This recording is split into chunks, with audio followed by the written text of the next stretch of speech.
ହଁ ହ୍ୟାଲୋ। ହଁ ବାବୁନାର କଣ ହେଇଛି? କିଏ କହୁଛ ଜାଣିପାରିଲିନି। ମଉସା ବାବୁଲାକୁ ଜଣେ ଚାକୁ ମାରିଦେଇ ପଳେଇଛି। ବାବୁଲା କ୍ୟାପିଟାଲ ହସ୍ପିଟାଲରେ ଅଛି। କୋଉଠି ମାଇଲା? ମୋ ରୁମ ଟି। ରୁମ୍ ଠି ସେ କଣ ବାହାରି ଥିଲା? ନା ନା ସେ ମୋ ରୁମ ରେ ଥିଲେ। ସେ ବାହାରିଥିଲେ ଯାହା ଗାଡି ସେ ଚଲଉନାହାନ୍ତି କି ହଁ ତାଙ୍କର କଣ ଦେହ ଖରାପ ଅଛି ସେ ଯିବେ ବୋଲି ବାହାରିଥିଲେ। ମୁଁ କହିଲି ହଉ ଠିକ ଅଛି ତମେ ଖାଇଦେଇକି ପଳେଇବ ଆଉ ଖାଇଦିଅ ତାପରେ ଯିବ ଆଉ।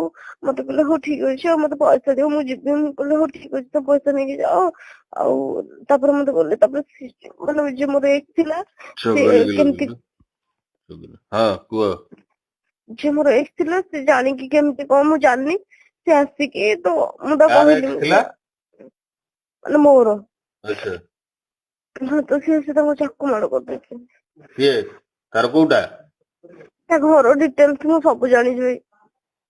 ଜାଣିଛ ତମେ? ହଁ ମୁଁ ସବୁ ତା ଘର ବି ଦେଖିଛି ସବୁ ଦେଖିଛି।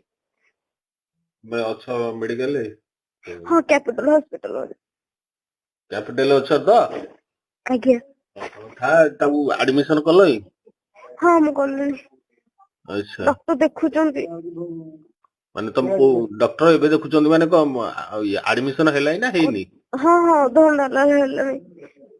ଆଚ୍ଛା ବେଡ୍ ଆଡମିସନ ହେଇଗଲାଣି? ଆଜ୍ଞା ଆପଣ କିଏ କହୁଥିଲେ ଜାଣିପାରିଲିନି।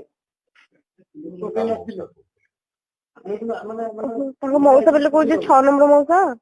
ରଣପୁର ରଣପୁର। ହକା ତାକୁ? ହ୍ୟାଲୋ ରଣପୁର ରଣପୁର।